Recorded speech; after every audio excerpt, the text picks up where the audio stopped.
اعوذ باللہ من الشیطان اللعین الرجیم بسم اللہ الرحمن الرحیم الحمد للہ والصلاۃ والسلام علی اہلہا۔ حقیقت انسان، یہ حضرت انسان جس کو خلق کر کے خداوند عظیم فخر کرتا ہے کہ میں احسن الخالقین ہوں، اس کی حقیقت کیا ہے؟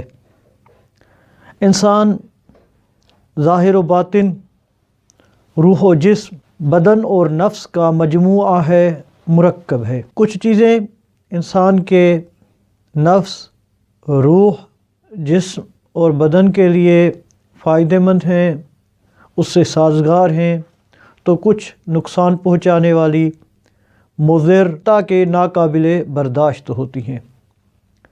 بدن انسانی، جسم انسانی سے سازگار صحت جسمانی ہے، جسمانی لذتیں ہیں، اور اس کو نقصان پہنچانے والی بیماریاں ہیں۔ اسی طرح روح انسانی، اس کے لیے بھی کچھ چیزیں سازگار ہیں اور کچھ نقصان دہ ہیں۔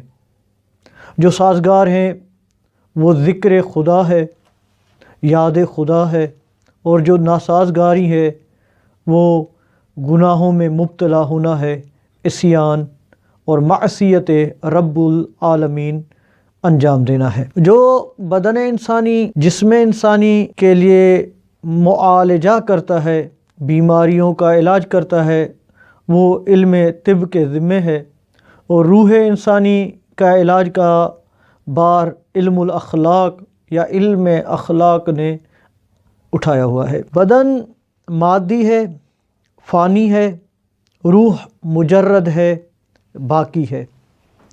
اگر روح کمال کی صفات سے متصف ہو جائے تو ہمیشہ سعادت اور آرام میں رہے گا، اور اگر رذائل اخلاقی یا بری صفات کو اپنا لے تو دائمی شقاوت اور بدبختی اس کا مقدر ٹھہرے گی۔ روح مجرد، جسم مادی، دونوں الگ الگ ہیں، دونوں کی غذا الگ، دونوں کی دنیا الگ۔ روح جسم کے ختم ہو جانے کے باوجود باقی رہتا ہے، کیونکہ دونوں کی دنیا الگ ہے۔ جسم کا کام فقط و فقط سواری دینا ہے، یعنی جسم سواری بنتا ہے روح کے لیے۔ آئیے دیکھتے ہیں، ان ادلہ کی طرف نگاہ کرتے ہیں کہ وہ کیا ادلہ ہیں جن سے ثابت ہوتا ہے کہ روح مجرد ہے، باقی رہنے والا ہے، اور جسم فانی ہو جائے گا۔ سب سے پہلے تو دیکھ لیجئے کہ جسم کے لیے روح عمق ہوتا ہے، طول ہوتا ہے اور عرض ہوتا ہے، جس کو ابعاد ثلاثہ کہا جاتا ہے۔ جسم کے لیے ان تینوں چیزوں کا ہونا ضروری ہے، گہرا بھی ہو، طولانی ہو، طول ہو اس کا، اور عرض ہو۔ وہ طول میں کتنی مقدار میں ہے وہ ایک الگ بات ہے، عرض کتنا ہے، بہرحال عرض سے خالی نہیں ہوگا۔ عمق چاہے زیادہ ہو یا کم ہو، عمق سے یعنی ابعاد ثلاثہ سے جسم خالی نہیں ہوگا، حتیٰ کہ چھوٹے سے چھوٹا ذرا کیوں نہ ہو۔ اور جسم کے لیے ذائقہ تب تک نہیں ہو سکتا جب تک وہ ذائقے دار نہ بن جائے۔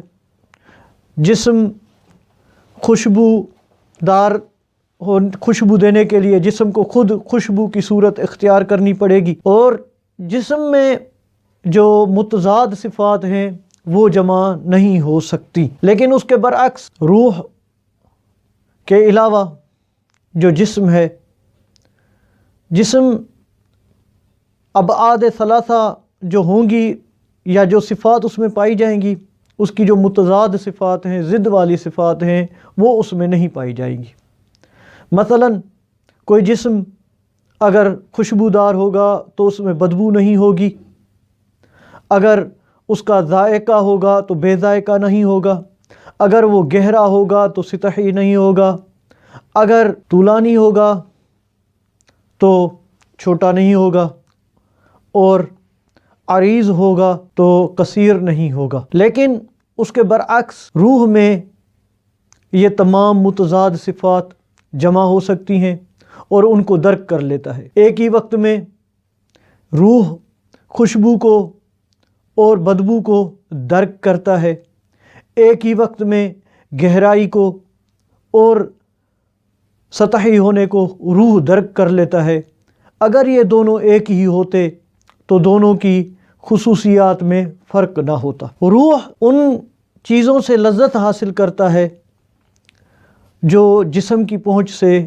کافی دور ہوتی ہیں، جیسے نئے نئے علمی مطالب کا اخذ کرنا، ایجادات کرنے کے بعد جو حاصل ہونے والی خوشی ہے، یا معارف الہیہ میں غرق ہو کر، یاد خدا میں غرق ہو کر وہ اس طرح ذکر خدا کرتا ہے کہ اس کو بالکل بھی یاد نہیں رہتا کہ آیا کوئی اس کے لیے جسم بھی ہے یا نہیں۔ ثانیاً، ہم جب سوئے ہوئے ہوتے ہیں، ہمارا جسم پڑا ہوا ہوتا ہے، کس حال میں ہے، کس طرح ہے، پتہ ہی نہیں چلتا۔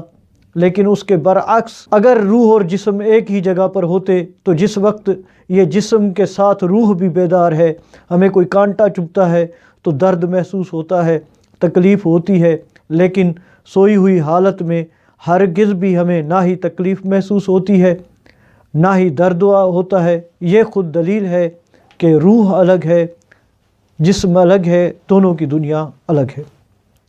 اور یاد خدا میں روح اس قدر غرق ہو جاتا ہے کہ اسے پتہ ہی نہیں چلتا کہ میرے لیے کوئی جسم بھی ہے، اور یہ دلیل ہے کہ روح کا تعلق اس دنیا سے نہیں بلکہ اس کی دنیا الگ ہے، اس کی دنیا الگ ہے۔ ہم دیکھتے ہیں بدن کی طاقت قوی ہوتی ہے لیکن روحانی طاقت بالکل ضعیف، کمزور۔ جس طرح جوانی کے عالم میں علم بہت ہی کم ہوتا ہے، شعور بہت ہی کم ہوتا ہے، لیکن جسمانی اعتبار سے مضبوط ہوتا ہے انسان کہ بڑے سے بڑے پہاڑ کو بھی توڑ دیتا ہے۔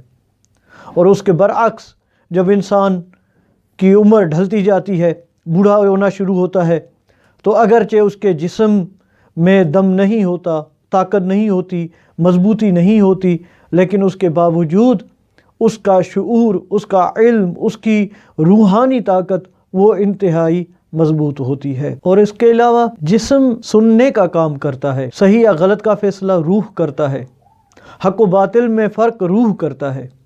یہ کان ہے، جسم ہے ہمارا، ان کا کام فقط و فقط کیا ہے؟ سننا، لیکن ان کے درمیان تمیز کرنا یہ روح کا کام ہے۔ یہاں سے نتیجہ یہ نکلا کہ انسان مرکب ہے، مجموعہ ہے روح اور جسم کا، نفس اور بدن کا۔ جب روح کو باقی رہنا ہے اور اس جسم کو ختم ہونا ہے تو ہمیں اس روح کی اصلاح کے لیے کوشش کرنی چاہیے۔ اس کا ذمہ علم الاخلاق نے لیا ہوا ہے۔ انشاءاللہ ہم تفصیل سے روح اور اس کی بیماریوں پر گفتگو کریں گے۔ وما توفیقی الا باللہ العلی العظیم۔ اللہم صل علی محمد و آل محمد وعجل فرجہ۔